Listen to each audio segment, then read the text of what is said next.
Umaalma ang Taiwan sa military exercises na inilarga ng China karagatan sa paligid ng kanilang isla. Ayon sa Taiwan Security, mahigit 10 barkong pandigma ang nakiisa sa military drill sa tinaguriang Responde Zone.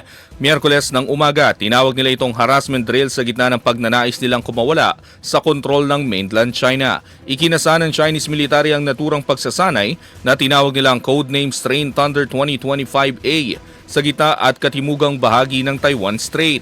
Nakasentro umano ang naturang pagsasanay para warning and expulsion, interception and detention at precision strikes sa piling target.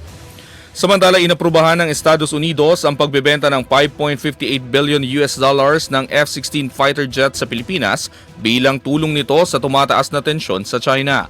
Ayon sa State Department, nasa 20 fighter jets ang kanilang ipagbibili kasamang iba pang related equipment sa Pilipinas.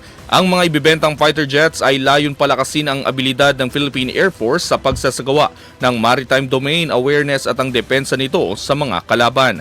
Samantala, wala pang natatanggap na official notice ang Department of National Defense ayon kay Assistant Secretary Arsenio Andolong.